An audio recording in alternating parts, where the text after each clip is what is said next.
Hello and welcome back to Tanya Decode. So we are continuing with our business analytics notes that are of BCom honors or program semester 6. So unit number 5 today we are going to begin with. It is predictive and textual analytics. तो दो तरीके के analysis होते हैं. One is predictive analysis and another is textual analysis. We are going to see what is predictive analysis, what things include in predictive analysis. Then we are going to go for textual analytics. So predictive analysis is an advanced form of analytics जिसमें BI आता है. अभी हमने unit 1 में भी देखा था कि power BI means business intelligence is included in that. और ये क्या करता है, it gives organization the actionable insights for better decision making and planning. Predictive से ही आप समझ सकते हैं. हमने टाइप्स ऑफ एनालिटिक्स में भी देखा था कि थर्ड स्टेप इज़ प्रिडिक्टिव कि व्हाट कुड हैपन, और हम फ्यूचर की बात कर रहे थे कि हम क्या कर सकते हैं.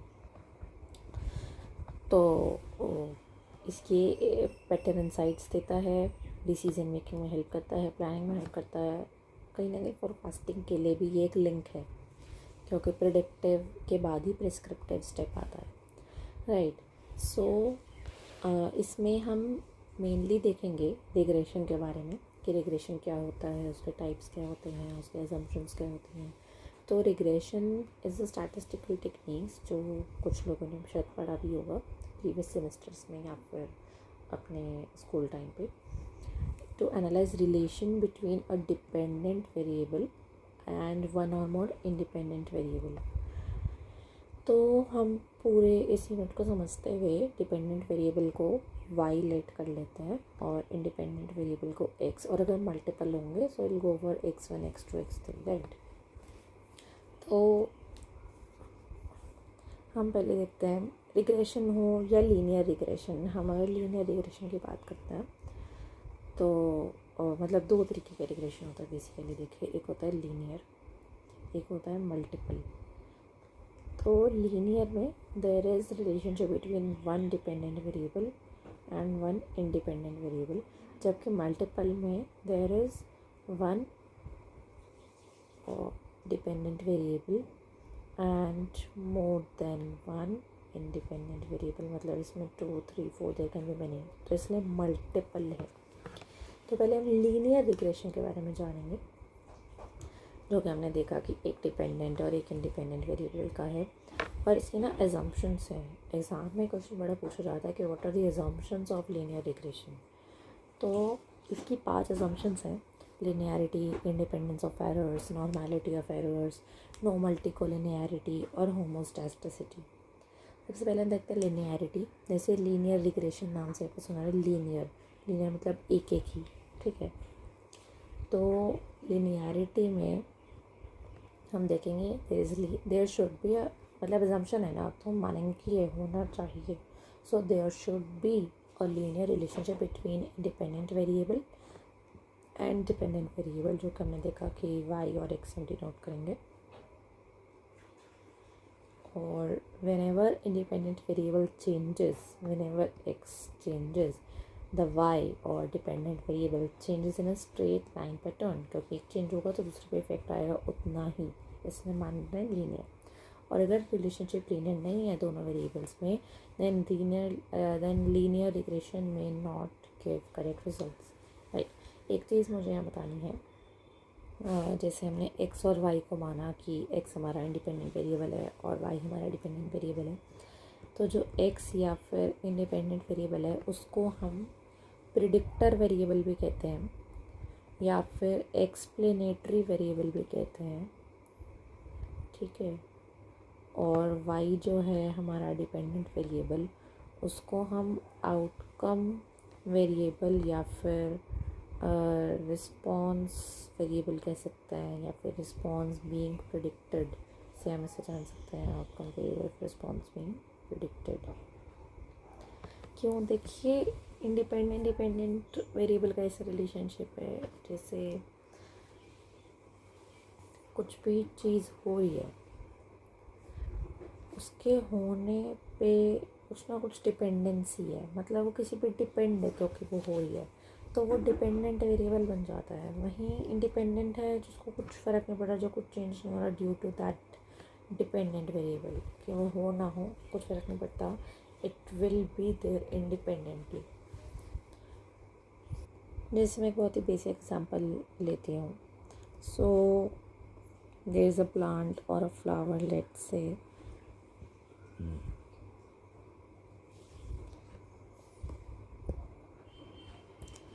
so there is a plant or a flower, let's say।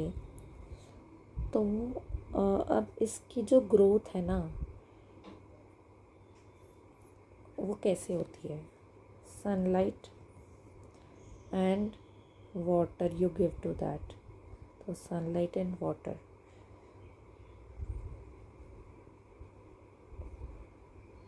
पर आप ये नहीं कह सकते सिर्फ सनलाइट और वाटर मिलने से कि भाई ग्रोथ हो रही है। नहीं, आप तब कहोगे जब आप कुछ दिनों बाद देखोगे कि इस पर और ज़्यादा लीव्स आ गई या फिर इसकी हाइट और इंक्रीज़ हो गई, तो आप कहोगे कि ग्रोथ है। So sunlight and water are independent variables here, while the growth of the plant is dependent. So growth of plant is dependent on sunlight and water that you give to it. So sunlight, water still exist, they are independent, plant ho ya na ho, they will be there. But if you water the plant, if you uh, move the plant in a place where sunlight is there, it will grow. तो इसकी growth है dependent factor, कि sunlight water होता मत हो, पर अगर plant को मिलेगा तो उसकी ग्रोथ होगी। So here growth is dependent on water and sunlight. आप ऐसे किसी भी एग्जाम्पल को रिलेट कर सकते हैं डिपेंडेंट और इंडिपेंडेंट वेरिएबल को समझने के लिए। ये बहुत ही बेसिक मैंने लिया था, राइट। तो हम एजम्पशंस कर रहे थे। Second assumption is independence of errors. तो सेकेंड एजम्पशन ये कहता है कि there should be independence of errors, as in कि कोई भी एक एरर ना दूसरे एरर को अफेक्ट ना करे। तो एरर को ना हम रेसिडुअल भी कहते हैं, मतलब इसी नोट में आप देखेंगे कई जगह रेसिडुअल्स अगर आप पढ़ें तो इट मीन्स एरर्स। तो ये कहता है कि वो जो है ना एक दूसरे से इंडिपेंडेंट होना चाहिए, वो एक दूसरे बिल्कुल भी डिपेंड नहीं होना चाहिए। मतलब एक एरर है तो वो इंडिपेंडेंटली होना चाहिए, ये नहीं कि एक एरर की वजह से दूसरा भी हो रहा है, दूसरा एरर की वजह से तीसरा हो रहा है, नहीं। और ये इम्पॉर्टेंट बहुत है टाइम बेस्ड डेटा के लिए, कि no error should affect each other. Now normality of errors is the third one, कि एरर्स जो है ना they should be normally distributed. क्यों? उससे स्टैटिस्टिकल इन्फ्रेंसेस जो है ना बहुत ही एक्यूरेट और वैलिड निकलते हैं, जैसे कॉन्फिडेंस इंटरवल, जो भी हम इससे ही नेक्स्ट टॉपिक में पढ़ेंगे, एंड हाइपोथेटिकल टेस्टिंग। तो ये ज़रूरी है स्पेशली तब जब सैम्पल साइज़ बहुत स्मॉल है, तो एरर्स को आप नॉर्मली डिस्ट्रीब्यूट करेंगे अपने डेटा सेट में। फोर्थ इज़ होमोस्टैटिसिटी होनी चाहिए, मतलब वेरिएंस ऑफ एरर्स जो है, वेरिएंस भी आप पढ़ेंगे कि वेरिएंस क्या होता है, स्पेशली कोवेरिएंस के वो रिलेशनशिप कैसे बताता है डिपेंडेंट और इंडिपेंडेंट वेरिएबल की, या कोई भी दो या दो से ज़्यादा वेरिएबल्स की, कि वो ना कांस्टेंट होना चाहिए for all the values of independent variable.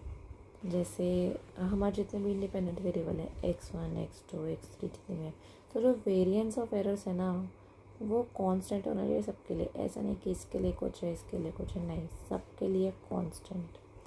तो मतलब spread of data points around regression line should be even, ठीक है। रिग्रेशन लाइन अगर आपकी ऐसी है तो जो वो है variance of errors they should be constant and not कि कोई यहाँ और कोई यहाँ। Last is no multicollinearity. तो मल्टी कोलिनियरिटी नहीं होनी चाहिए, और ये होती कब है? जब ना बहुत सारे इंडिपेंडेंट वेरिएबल होते हैं, मतलब x1 x2 x3 बहुत सारे, और वो इंडिपेंडेंट वेरिएबल ना हाईली कोरिलेटेड नहीं होने चाहिए।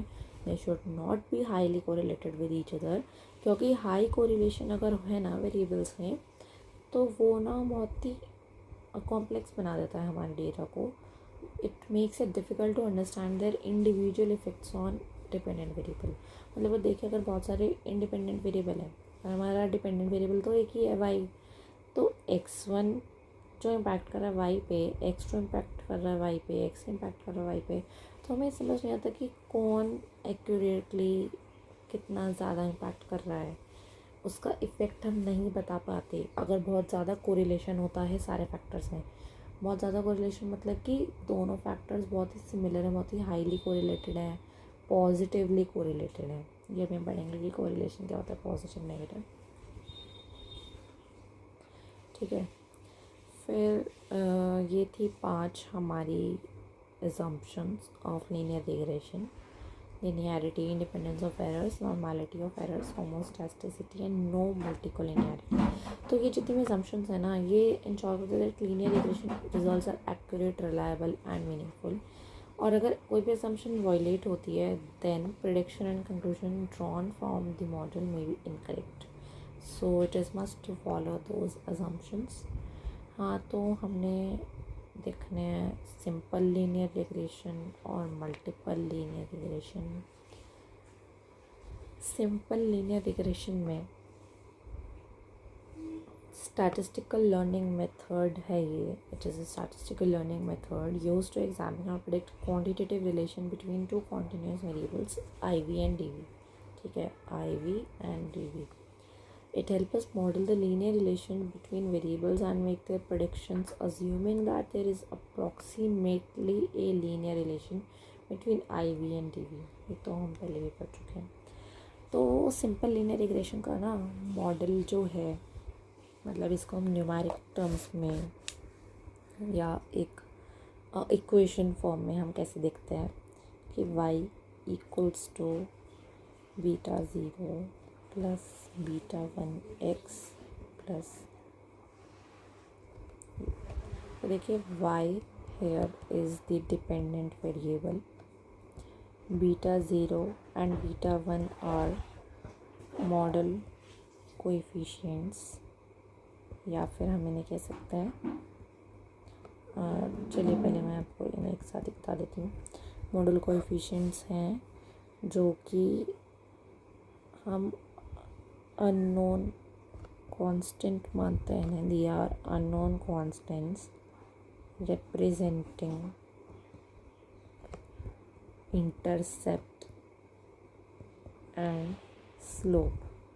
तो बीटा 0 जो है दैट इज़ इंटरसेप्ट टर्म, और बीटा 1 जो है that is slope coefficient, right.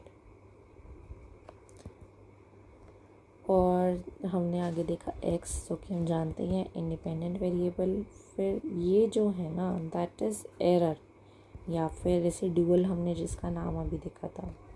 तो ये क्या है, this is random noise which represent variation in y, यानी कि dependent variable that is not explained by the model. ठीक है, मतलब कोई ना कोई ऐसी चीज़ है जो हमारा मॉडल नहीं बता पा रहा कि y में जो चेंजेस हो रहे हैं वो किस वजह से हो रहा है. मतलब वो x यानी कि डिपेंडेंट वेरिएबल से नहीं बता पा रहा. वो कह रहा है कि ये किसी और चीज़ से चेंजेस हो रहा है, पर हमें नहीं पता किससे. तो ये कहीं ना कहीं एरर है, और एरर हमेशा यूजुअली होता ही है. और ये जो बीटा 0 बीटा 1 आपने देखा कि इंटरसेप्ट टर्म और स्लोप कोएफिशिएंट, हम इसको एक और तरीके से भी मैं आपको बताना चाहूँगी कि ये बीटा 0 के साथ x क्यों नहीं है और बीटा 1 के साथ x क्यों है.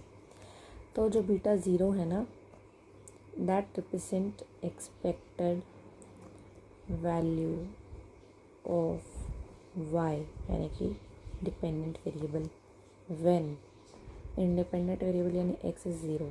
तो ऑब्वियसली जब आप बीटा 0 के साथ x की वैल्यू 0 है, इसलिए हमने उसे नहीं लिखा, and it is only alone.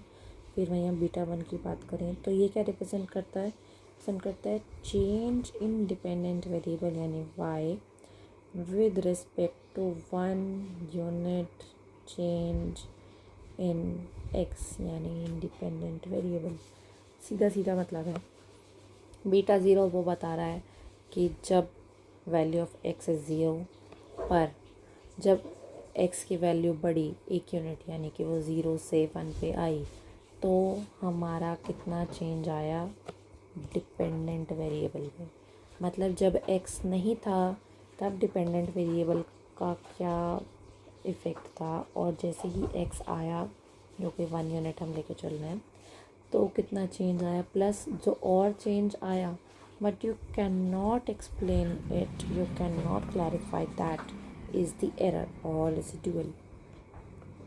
So this is the main model. थोड़ा हैफिज़ाडली मैंने लिखा है, but it is very important. Next हम पढ़ेंगे confidence interval and prediction interval, ये इसका ही पार्ट है। तो confidence interval CI, prediction interval PI, ये दोनों ना these are critical tools used to quantify uncertainties surrounding any statistical estimates या प्रेडिक्शंस। ये दोनों ही क्वांटिटेटिव इंडिकेशन देते हैं of ranges in which true values are expected to lie at their different usage. It is important in interpreting and evaluating regression model. They provide insight into accuracy of parameter estimates and range. They both help in estimating precision, model validation, inference about population, parameters, decision making. इस सब में ये help करता है। अब ये तो रही एक्स्ट्रा चीज़ें to lengthen your answer, but mainly CI जो है ना, it is used to estimate range within which actual mean of dependent variable lies for a given value of independent variable। मतलब वो बताएगा कि जो मीन है डिपेंडेंट वेरिएबल का यानी कि y का, उसकी कितनी रेंज है for a given value of x independent variable.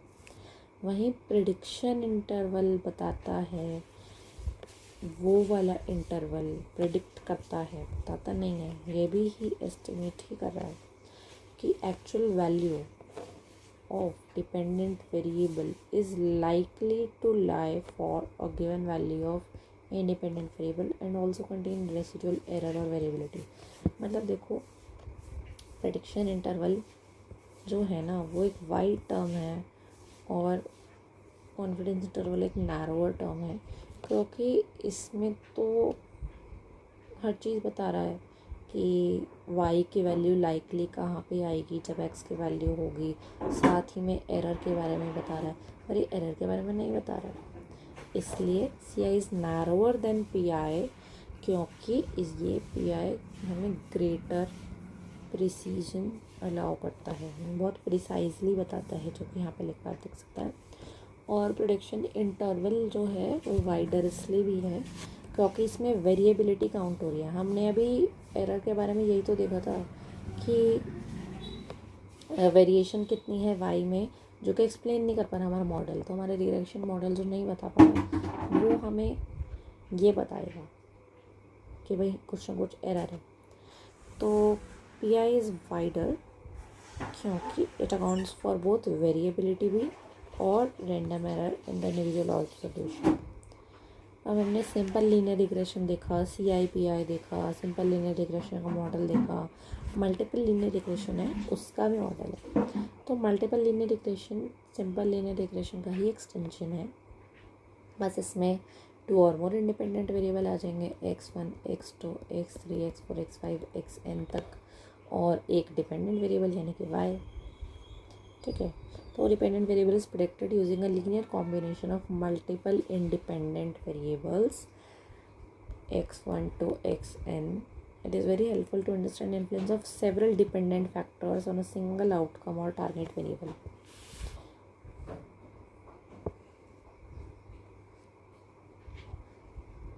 अब इसका जो मॉडल है मल्टीपल लीनियर रिग्रेशन का, वो भी कुछ सिंपल लीनियर रिग्रेशन जैसे ही है। y equals to beta 0 plus beta 1 x1 plus beta 2x2 plus beta n xn plus error. अब जैसे हमने पिछली बार क्लासीफाई किया था कि ये मॉडल के सारे एलिमेंट्स क्या क्लासीफाई कर रहे हैं, तो हम यहाँ पे भी और अच्छे से क्लियरली लिख देती हूँ। तो y रिप्रेजेंट कर रहा है डिपेंडेंट वेरिएबल या फिर टारगेट वेरिएबल जो हम फाइंड आउट कर रहे हैं, ठीक है। और x1 x2 xn रिप्रेजेंट कर रहा है independent variables, multiple independent variables, right. फिर बीटा 0 क्या है? Intercept term that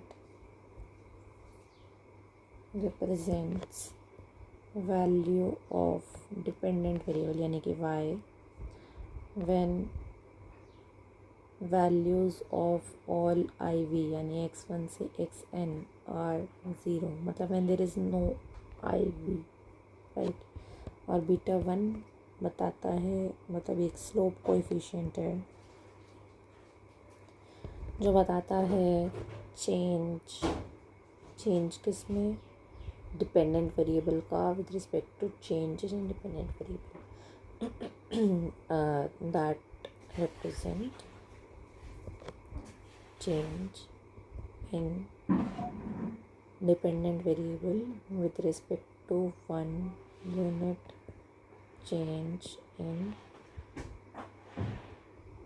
independent variable. और यहाँ पे x1 की बात हो गई, यहाँ पे हमने नॉर्मल x लिखा था, पर यहाँ पे बीटा 1 बीटा 2 से बीटा n तक है, तो आप बीटा 2 का भी अगर लिखना चाहो तो slope coefficient that represent change in y with respect to 2 unit change in x और 1 more unit change from x1 to x2, आप ऐसे लिख सकते हैं। फिर ये तो हमें पता ही है एरर या फिर रेसिडुअल, ठीक है।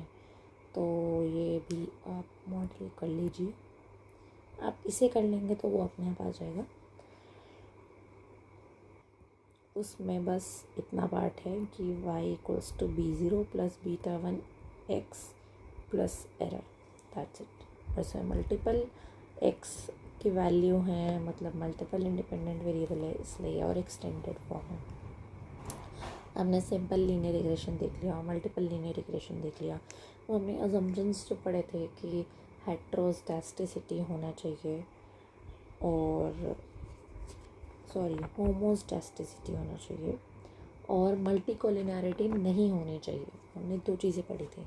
तो इसमें ना एक इंडिविजुअल क्वेश्चन भी आ जाता है कई बार, बट अपोजिट सेंस में। होमोस्टैटिसिटी जैसे आपने पढ़ा, तो हेट्रोस्टैटिसिटी उसका एकदम अपोजिट है, इस पे भी आ जाता है। जैसे शॉर्ट नोट में आ गया कि explain heteroscedasticity, but you have only understood about homoscedasticity and no multicollinearity in the assumptions. तो इसलिए मैंने हेट्रोस्टैटिसिटी को अलग से डिफाइन करा है फॉर दैट थिंग कि अगर शॉर्ट नोट में आ गया तो you will have some content. और ऐसे आगे मल्टीकोलिनैरिटी भी करा है, क्योंकि हमने नो मल्टीकोलिनैरिटी पढ़ा था।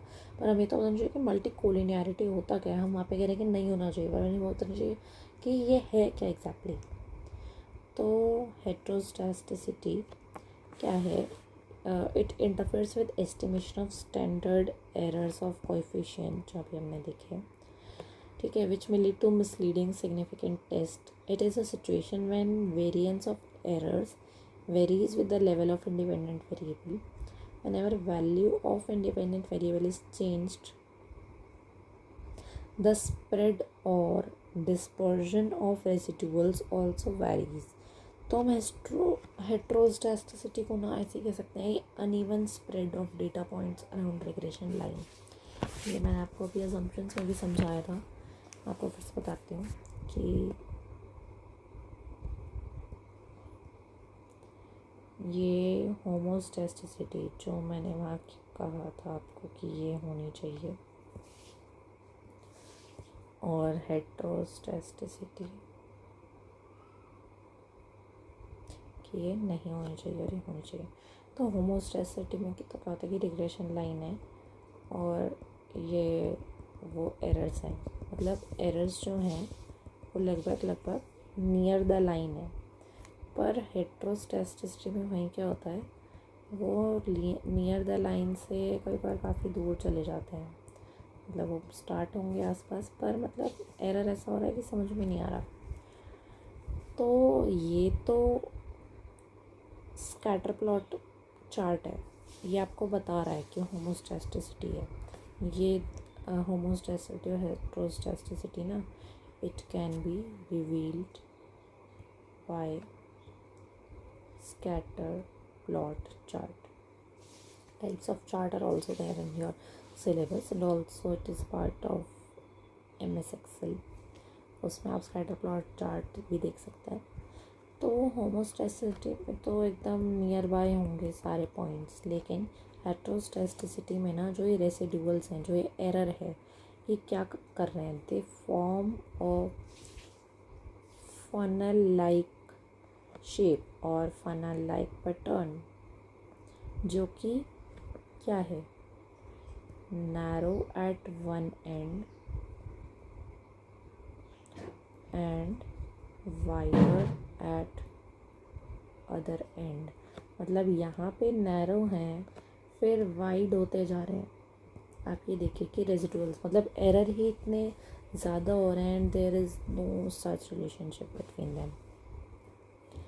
तो द इफ़ेक्ट ऑफ एरर जो है ना, तो it effects the standard errors of coefficient, biasing text, statistics. The model में be statistically significant but it should, मतलब इट कैन और can not be statistically significant, right. तो residual plots help analyst to detect heteroscedasticity की ये जो जितने भी आप प्लॉट्स दिख रहे हैं ना, दीज आर रेसिडुअल प्लॉट्स, मतलब ये एरर को प्लॉट कर रहे हैं, रैंडम नॉइज़ को प्लॉट कर रहे हैं। And heteroscedasticity also violates regression assumption, जो कि हमने देखा ही है कि होमोस्टैटिसिटी होना चाहिए ना कि हेट्रोस्टैटिसिटी। इट ऑल्सो गिव्स इनवैलिड और बायस्ड टेस्ट रिजल्ट्स। पर हेट्रोस्टैटिसिटी के कुछ तो कॉजेज़ होंगे जो कि हो रहा है, वो ये है कि large variation between small and largest values, मतलब कि आउटलायर्स आर प्रेजेंट। ये आप अपने प्रैक्टिकल पोर्शन में देखेंगे कि there is presence of outliers, ठीक है। And mixing of observations from different measurement scales, using incorrect transformations while pre processing, incorrect model specifications such as missing with variables or wrong functional form, skewed distribution of one or more independent variable, natural growth processes like income versus expenditure अगर है। अब इसके effects क्या हैं, मतलब हमने reason देख लिया कि क्यों हो रहा है, पर हो रहा है तो क्या इफ़ेक्ट छोड़ रहा है। इफ़ेक्ट ये है कि मिसलीड करेगा मॉडल की इंटरप्रिटेशन को, इनकरेक्ट स्टैंडर्ड एरर्स देगा, यानी कि अनरिलायबल टेस्ट रिज़ल्ट देगा। तो कुछ टेस्ट के नाम होते हैं जैसे T tests and F tests, ठीक है। टू वाइड और too narrow confidence interval value violates BLUE property. BLUE मतलब कि बेस्ट लीनियर अनबायस्ड एस्टिमेटर, ये नहीं अचीव कर पाता वो, reduce effectiveness of regression model. तो it is not good, it violates सबसे पहली बात तो कि assumptions ऑफ लीनियर रिग्रेशन, तो इसलिए heteroscedasticity you should avoid and take care. Next हम देखेंगे मल्टी कोलिनियरिटी। तो हमने अभी देखा था कि मल्टी कोलिनियरिटी नहीं होना चाहिए, पर ये होता क्या है, it occurs when two or more independent variable in a regression model are highly correlated बहुत ज़्यादा हाईली पॉजिटिव, बहुत ज़्यादा हाई नेगेटिव कोरिलेटेड भी हो सकता है। when there is linear relationship among independent variables then it actually happens। तो it prevents assessment of effects of each predictor। तो जैसे हमने x1 x2 x3 हम सबकी देखना था ना कि ये सब क्या इफ़ेक्ट करते हैं वाई यानी कि डिपेंडेंट वेरिएबल को कि सारे इंडिपेंडेंट वेरिएबल्स। तो कॉजेज़ ऑफ और रीजंस ऑफ मल्टीकोलिनियरिटी क्या है? While predictor variables have high correlation with each other, or introducing too many predictor variables closer to the number of observations और issues in data collection। तो कई सारे reasons हो सकते हैं। predictor variable इंडिपेंडेंट वेरिएबल है जिसको हमने x1 x1 x2 x3, ठीक है। नेक्स्ट हम देखते हैं इफ़ेक्ट्स ऑफ मल्टीकोलिनियरिटी कि भाई देखो स्टैंडर्ड एरर बढ़ेगा और अनस्टेबल एस्टिमेट होगा रिग्रेशन कोएफिशिएंट का, difficult to interpret regression coefficient, reduce effectiveness of regression model, or no, this is not an effect, this is another point, that analysts use VIF, which is variance inflation factor, to deduct multicollinearity for each independent variable। अब VIF क्या होता है? इसकी ना values होती हैं, जैसे अगर VIF is equal to 1, so there is no multicollinearity, right? If it is from 1 to 5, between 1 to 5, then it is moderate multicollinearity।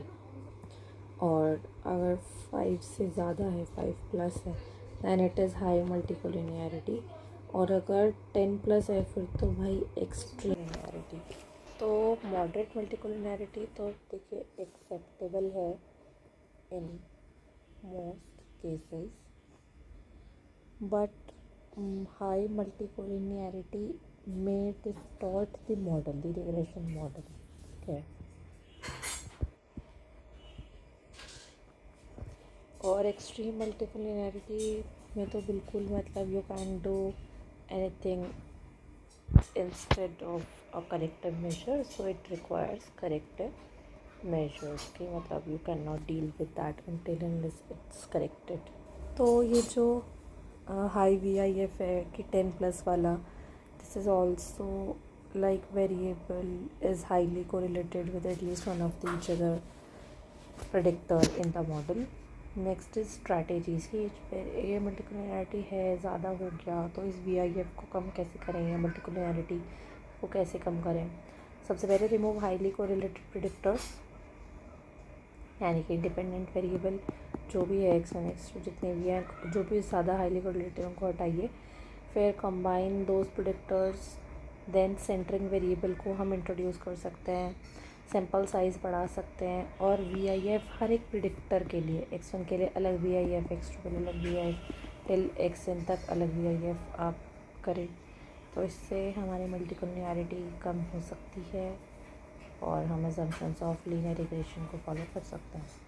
तो अब हमने देख लिया हेट्रोस्टैटिसिटी और मल्टीकोलिनियरिटी जो दोनों ही नहीं होनी चाहिए एक लीनियर रिग्रेशन के लिए। Linear regression ask for homoscedasticity and no multicollinearity. अब ये मेन टॉपिक है हमारा टेक्सचुअल एनालिसिस। इसमें हम आगे पढ़ेंगे कि 3 मेथड्स हैं। तो टेक्सचुअल एनालिसिस क्या है? It includes information extraction from text such as emails, reviews और पोस्ट ऑन सोशल मीडिया। मतलब हम ना टेक्स्ट को एनालाइज कर रहे हैं, हम उसमें से अपने लिए रिलेवेंट इन्फॉर्मेशन निकाल रहे हैं। तो इसके कुछ स्टेप्स होते हैं जैसे कि टेक्स्ट प्री प्रोसेसिंग। सबसे पहले हम क्लीनिंग और preparing the text for analysis like convert to lower case या स्टॉप वर्ड्स रिमूव करना या प्रोग्रामिंग विद R में सीखेंगे, ठीक है। टोकनाइजेशन की dividing a text into smaller tokens और units like word, phrases. Text representation की हम टेक्स्ट को कैसी फॉर्म में कन्वर्ट कर रहे हैं जो कि एनालाइज इजीली की जा सके, जैसे frequency, count of words etcetera. तो मेरिट्स और डीमेरिट्स देख लेते हैं टेक्सचुअल एनालिसिस के। मेरिट्स क्या है कि कस्टमर के सेंटिमेंट को समझता है। सेंटिमेंट यानी फीलिंग, वो हम आगे देखेंगे कि कैसे समझता है जैसे। और ब्रांड मॉनिटरिंग में काम आता है। Improved customer service, competitive advantage, better decision making, market research and trend analysis. वहीं डीमेरिट्स हैं कि देयर कैन बी नॉइज़ और डिसरप्शन इन टेक्स्ट, अनस्ट्रक्चर्ड हो सकता है और कंटेक्स्ट पे बहुत डिपेंडेंट है क्योंकि क्वालिटेटिव है काफ़ी हद तक। लैंग्वेज में एम्बिग्विटी हो सकती है तो आप नहीं रियल मीनिंग तक पहुंच सकते। स्लैंग या इनफॉर्मल लैंग्वेज है तो it may distort the message. Multilingual जो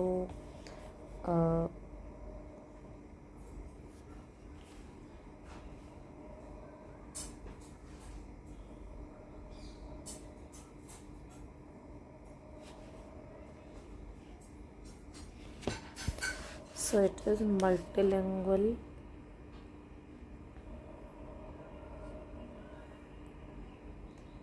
and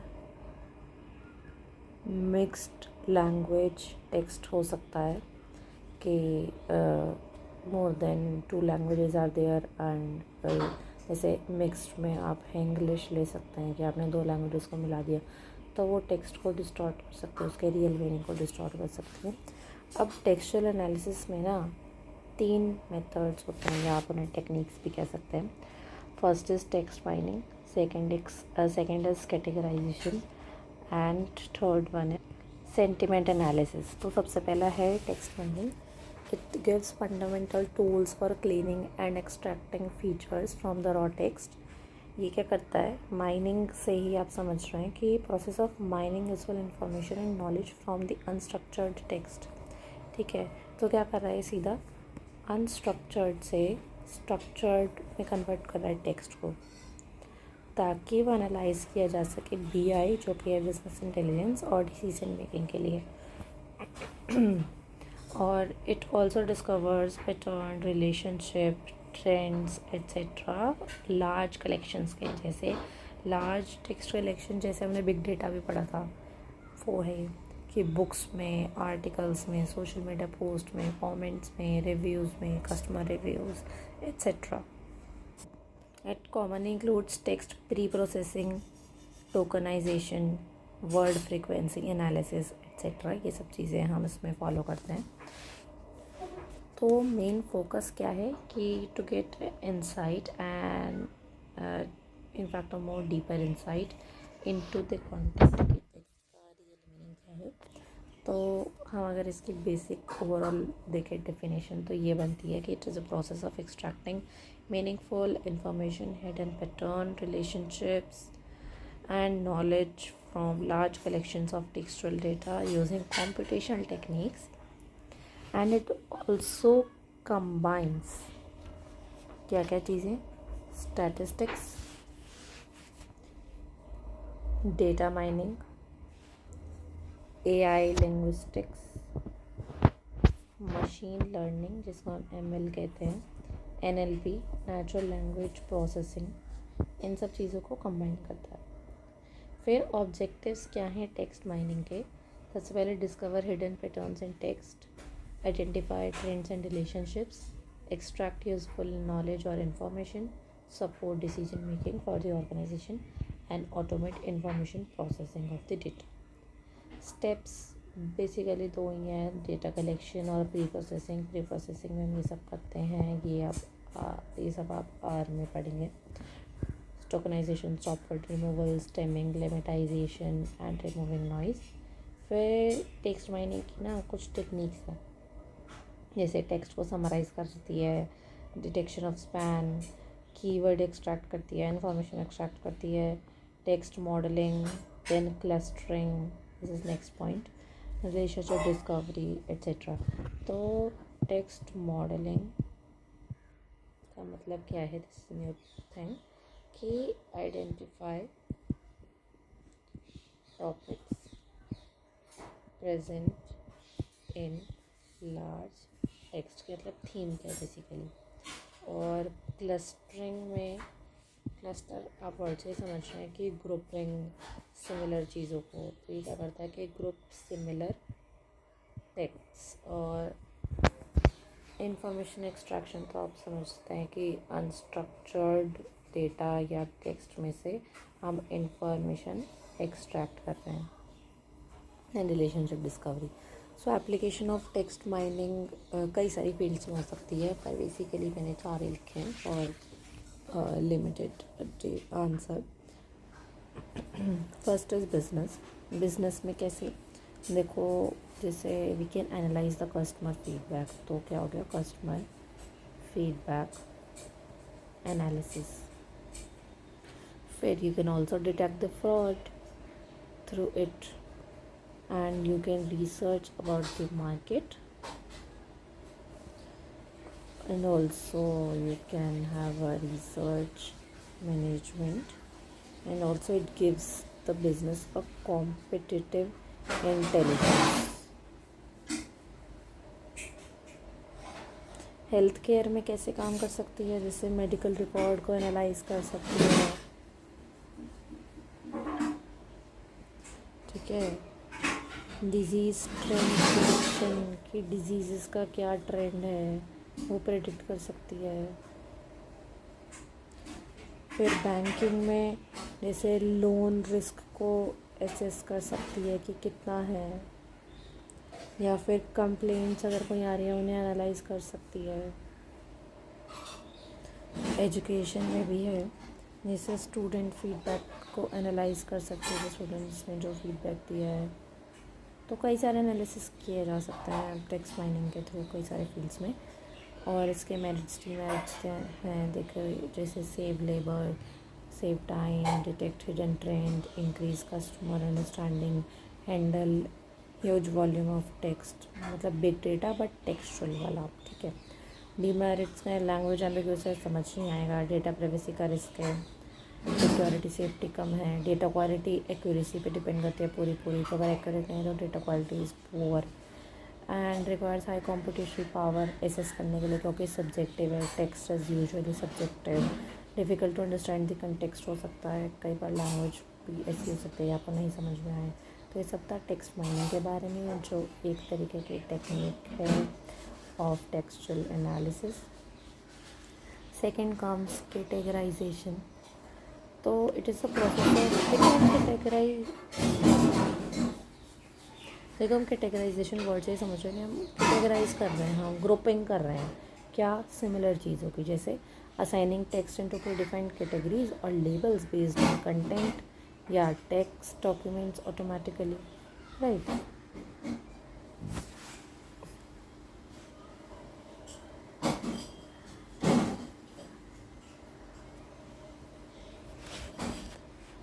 it is also called text classification, क्योंकि हम टेक्स्ट को यहाँ पे क्लासीफाई कर रहे हैं in certain categories that are defined.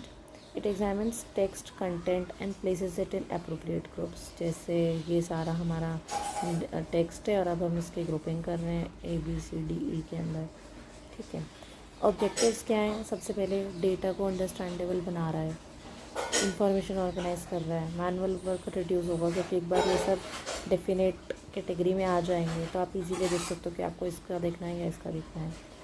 Improve search and retrieval, automate document management, help in decision making, very common points, easy to understand. Steps क्या हैं, ट्रेनिंग डेटा, ठीक है, फीचर एक्सट्रैक्शन, मॉडल बिल्डिंग, फिर classify करना. Types of categorization भी है, जैसे rule based हो गया, ML बेस्ड हो गया, मशीन लर्निंग बेस्ड, या फिर हाइब्रिड की दोनों, rule plus machine learning. Techniques जो कुछ यूज़ होती हैं, जैसे neural networks, decision trees, logistics regression, या SVM, सपोर्ट वेक्टर मशीन्स, या फिर नेव बायस. राइट. और एप्लीकेशन ऑफ कैटेगराइजेशन कहाँ है, जैसे ईमेल फ़िल्टरिंग करनी है, इन द सेंस जैसे स्पैम ईमेल्स आते हैं ना, तो spam versus non spam email, तो उसमें वो स्पैम डिटेक्शन कर सकता है. फ़िल्टरिंग हो रही है ना, वो बता रहा है कि ये सब है स्पैम ईमेल्स. कस्टमर फीडबैक है, जैसे कंप्लेंट रूटिंग हो सकता है कि कहाँ से आ रही है. ई कॉमर्स में आप क्या कर सकते हैं, प्रोडक्ट को कैटेगराइज कर सकते हैं कि ये इस कैटेगरी का प्रोडक्ट है, ये इस कैटेगरी का प्रोडक्ट है. हेल्थ केयर में you can organize medical documents, तो यहाँ पे मेडिकल डॉक्यूमेंट कैटेगराइजेशन कर सकते हैं या आप इसे ऑर्गेनाइजेशन भी कर सकते हैं. न्यूज़ क्लासिफिकेशन, जैसे कि स्पोर्ट्स न्यूज़ है, या फिर पॉलिटिकल न्यूज़ है, या फिर जियो पॉलिटिकल है, या बिज़नेस न्यूज़ है, इकोनॉमिक न्यूज़ है, ये सब. टॉपिक मॉडलिंग की मतलब ऑर्गेनाइज या फिर कैटेगराइज करना टॉपिक्स को, ये सब है। मतलब आप कहाँ कहाँ कैटेगरी क्रिएट कर सकते हो, कई सारी जगह में कर सकते हो। मेरिट्स क्या है, एक्यूरेसी बढ़ाता है, save labour save time just like textual mining के मेरिट्स। तो सेव लेबर तो डिक्रीज मैनुअल एफर्ट, और सेव टाइम यानी कि फास्ट डॉक्यूमेंट ऑर्गेनाइजेशन होगा तो फिर टाइम कम लगेगा, एक्यूरेसी बढ़ेगी। लार्ज डेटासेट्स को हैंडल कर पाना, ऑटोमेशन एनेबल करना, डीमेरिट्स भी हैं, लेकिन कई बार आप मिस क्लासिफिकेशन कर सकते हो। मान लीजिए वो ए कैटेगरी का था बट आपने कर दिया उसको बी से सिमिलर मान के उसने कर दिया। कॉन्टीन्यूसली अपडेट होता रहता है। Quality requires quality training data and difficulty in ambiguous data text. कभी बार एम्बिगुअस डेटा होता है हमारे पास, तो हम कई बार उसे नहीं क्लियर कर पाते कि किस कैटेगरी में आएगा चारों में से। And the third method after text mining and categorization is sentiment analysis. तो sentiment analysis क्या है, ये ना सेंटिमेंट्स को समझता है, इमोशनल टोन को समझता है टेक्स्ट के, कि वो किस सेंस में बात कही जा रही है। तो ये NLP नेचुरल लैंग्वेज प्रोसेसिंग और ML यानी मशीन लर्निंग टेक्निक्स को यूज़ करता है, और इमोशन सेंटिमेंट या टोन बताता है एक टेक्स्ट की। तो it is use to automatically identify and categorize sentiment of a text as positive, negative और न्यूट्रल, या और भी अगर हैप्पी सैड आप लेके चल रहे हो कुछ भी। Emotions are plotted on numeric scale to define degree of positive और negative sentiments in data. Application क्या है, प्रोडक्ट रिव्यू कर सकते हो, ब्रांड मॉनिटर कर सकते हो, मार्केट रिसर्च कर सकते हो, सोशल मीडिया में। तो टेक्निक्स ऑफ सेंटिमेंट एनालिसिस दो हैं, लेक्सिकन बेस्ड और machine learning based. Lexicon based approach में क्या होता है, ये pre defined list of word को यूज़ करता है, जिसको हम लेक्सिकन कह रहे हैं। तो ये जो प्री डिफाइंड लिस्ट है, यानी कि जो हमारा लेक्सिकन है, वो हम लिंक करेंगे सेंटिमेंट स्कोर से एज पॉजिटिव, नेगेटिव और neutral to classify the sentiment of that text. तो जो वर्ड्स हैं टेक्स्ट के अंदर, ये तो आपने प्री डिफाइंड लिस्ट बना रखी है, पर अब जो आप टेक्स्ट ले रहे हैं उसके अंदर जो वर्ड्स हैं वो आप डिक्शनरी से मैच करेंगे, उनका सेंटिमेंट डिटरमाइन करेंगे और उसकी फ्रीक्वेंसी जानेंगे कि वो कितना पॉजिटिव है, कितना नेगेटिव है, कितना न्यूट्रल है। पॉजिटिव में जैसे आप देख सकते हैं कि वो हैप्पी वर्ड यूज़ हो रहा है तो पॉजिटिव है, सैड वर्ड यूज़ हो रहा है, एंग्री वर्ड यूज़ हो रहा है तो वो नेगेटिव सेंस में जा रहा है। तो टेक्स्ट को हम स्कैन करते हैं ऐसे वर्ड्स के लिए, and overall sentiment is calculated then. Second है मशीन लर्निंग बेस्ड अप्रोच, कि इसमें क्या है, training the model on labelled text data where sentiment is known in advance and then apply that model to classify new text. जैसे इसमें naive Bayes, support vector machine, SVM, deep learning, ये सब techniques को apply करते हैं। Are में कई सारी लाइब्रेरीज हैं, जैसे स्यूज है, टाइडी टेक्स्ट, सेंटीमेंटर और भी बहुत सारी हैं जो आप आर की प्रोग्रामिंग सीखेंगे इन द प्रैक्टिकल पोर्शन। तो उसमें होता है कि ये सब लाइब्रेरीज़ वो प्रोवाइड करता है, पैकेजेस प्रोवाइड करता है, इसके थ्रू वो सेंटिमेंट अपने आप पता लगा लेता है, या फिर लेक्सिकन बेस्ड होता है। So unit 5 ends here, I hope you understood very well. इसमें हमने 3 टाइप्स ऑफ टेक्सचुअल एनालिसिस देखे, मतलब 3 मेथड्स, कि text mining, categorization and sentiment analysis. ठीक है, फिर हमने सबसे पहले हमने रिग्रेशन से शुरुआत करी थी कि लीनियर रिग्रेशन क्या होता है, लीनियर रिग्रेशन के types, simple linear regression, multiple linear regression, उसके मॉडल्स, और लीनियर रिग्रेशन के अजम्पशंस देखे हमने 5, ये रहे। तो सब मेजर चीज़ें बता दी गई हैं। I hope you have understood very well. If you have any doubt, you can comment. Please subscribe to this channel and like, share. Thank you.